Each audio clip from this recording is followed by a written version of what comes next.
So it is sort of kind of not really related to native advertising, but I want to know now at this stage of your career and tenure, what do you say when your client looks at you and says, I want a viral video?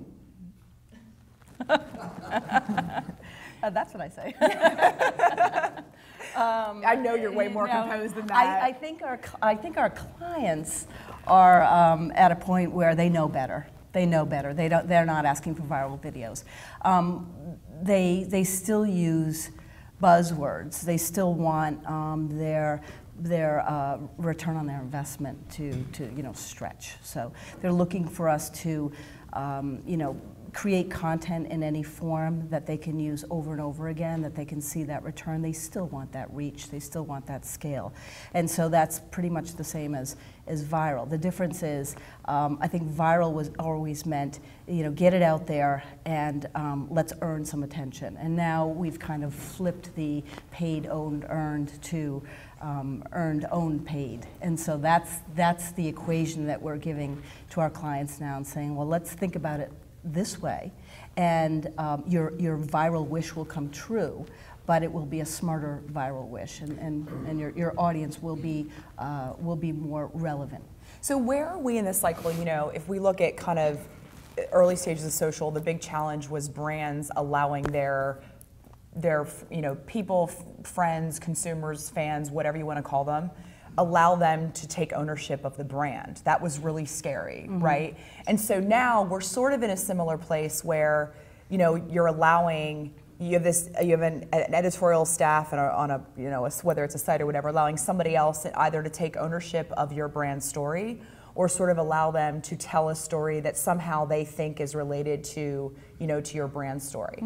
How does that fit together for a brand manager at, a Fortune 100? Like, how's that development cycle going? Well, I think, and this goes back to what Kevin was saying, because I agree with his idea of, native advertising started because there were these social platforms where people were talking, sharing, and it gave space for a brand to become a commentator in some way and have a share of that voice. And the brands, I remember back years ago when we had Shell, and that was out of our London office, and there was a huge oil crisis and the BP spill, and there was a lot of talk about that. There was a lot of talk about eco companies, green companies, and we used what is now called native advertising for Shell to become part of that conversation, to provide a lot of commentary, a lot of information on that particular topic, to let the public know that that they understand the risks, they also understand their responsibility as a company. And I think that was sort of the first kind of native advertising, and the brand managers were eager to do that because they felt like they had, they had to be offensive and defensive at the same time. Yeah. Now I feel like the development is a little bit different. First of all, I like to think of brand content in a lot of different forms, as you well know. I know you're of the same mind. So a lot of people talk about video. I think video's number one.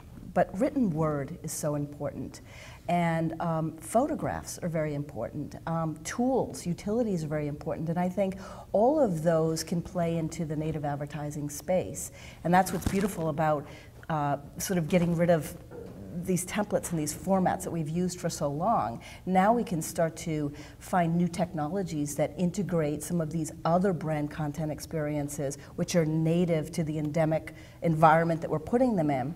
And we can also scale them across a number of different properties. So the brand manager's job, the marketing on the agency side's job, is a lot tougher because we need to figure out how much of this content do we produce, how much of it can scale as it is, how much of it needs to be produced originally for a different format. So it's almost like editorial planning. Yeah. Well, so you and I actually first met when I was, I think, pitching you on this idea of sort of, ubiquitous storytelling, transmedia, and this kind of constant comms model, right? And that's been around for a long time. I know you guys are doing some really interesting things with P&G, Digititas out of Boston, right? But this idea of a brand actually being able to be always on and always engaged with their consumer, with their audience, with whoever in this participation sort of medium. Right. How real is that? It's real. We have this offering. It's called Brand Live. The particular room that we built for P&G was called Always On. And then we took the offering and we packaged it as a Digitas model. And it's really interesting because it's part technology, it's part process, it's a lot people. And that's the difference between some offerings that are an automated technology offering with a lot of algorithms and a lot of learnings. This offering sort of goes from listening and bringing all the insight in. So really listening to the consumers and what's interesting to them through a lot of different technologies. Having the space is actually a physical space. It's 8 screens in a room. It's a newsroom. And we listen, we watch, we listen all day long. There are teams that are dedicated to this. And we're looking at what's relevant. We're also looking at news. So we have various news feeds coming through. We're looking at what's newsworthy, what's buzzworthy. That doesn't always mean that that's what interests the consumer. So we have to think about how that matches up. We're also looking at the social and interest graphs at the same time. And I think I mentioned it yesterday. Then we're weaving those all together to see what's newsworthy right now in the next 15, 20 minutes, hour, 24 hours. What are people talking about? What do people need? And what are their aspirations every single day? Pull that together, and this team is constantly working on a 24/7 cycle, just thinking about ideas that will impact all of that interwoven stuff. So we really are engaging. And do you know about the Onion, the Onion piece that we did for P&G? Yeah, but yeah. It's interesting. I think people would be interested in this. This is sort of native advertising, but I don't know that it fits in any particular category. So the Onion, fake news organization with a fake author, created a fake article about P&G. And it was actually, it was tongue-in-cheek, it was pretty funny. And it talked about P&G creating funny viral videos with an indie rock star. And it mentioned all of these sort of little crazy items that would sort of never happen in a viral video. And it mentioned viral. And we saw that come out on The Onion, and because we were watching in Brand Live and we have this 24-hour kind of always-on mentality, we thought, how can we respond to that? I mean, you could be defensive, you could ignore it, you could think, well, the audience is very limited on The Onion.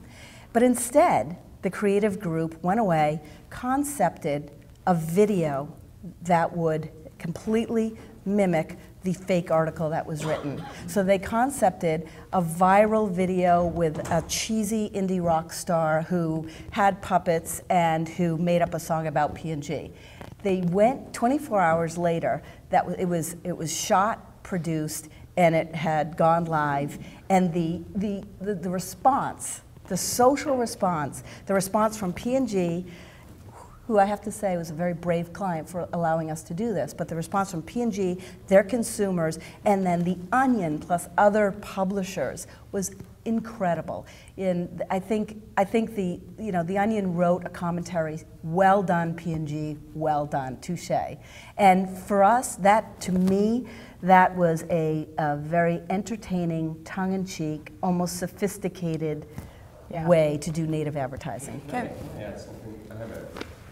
What I keep hearing you say, Stephanie, is how close native brings you to your client. Right. And on the sales side, it's just, I've seen in my experiences in working with partners, branded partners in native, the opportunity for the salesperson to work collaboratively with a creative agency, to literally have time with the CMO, to get under the hood of what's keeping the brand up at night is unbelievable. Mm-hmm. And the salesperson really does turn into a trusted advisor in this process in a way that doesn't always happen when you're just selling audience or inventory. It's interesting, Kevin, because the question I was going to ask you is specifically from the news, right? If we talk about news in general, where are editors and an editorial staff in their sort of consideration set, and how far are they on the precious, not so precious anymore scale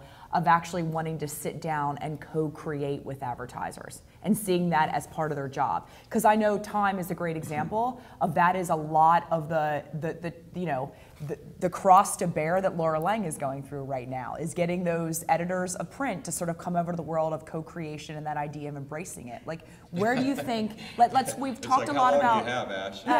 Yeah, that's a, so, okay, so just, you know what, because I want to get Joe up here. So if you said ready, not ready, hell no, where would we be on that? Isn't it amazing when you see the media brands that are embracing this whole notion of native, and native kind of walks hand in hand with being a digital first entity that we heard discussed yesterday, and brands like The Atlantic and Forbes and a handful of others are really getting out ahead of this. I was just reading this morning though a post, watch out Atlantic, the New Yorker's coming at you as they've just hired editors from BuzzFeed. Yeah. Right? I thought everybody went to BuzzFeed, and now New Yorker's hiring people from BuzzFeed. That's funny. So I feel like the time is happening now when media companies that have these trusted brands and relationships with audiences are starting to either move in this direction, or they're definitely thinking about the movement to this. Yeah. And can I add, because it's a great question, Ashley. I think the collaboration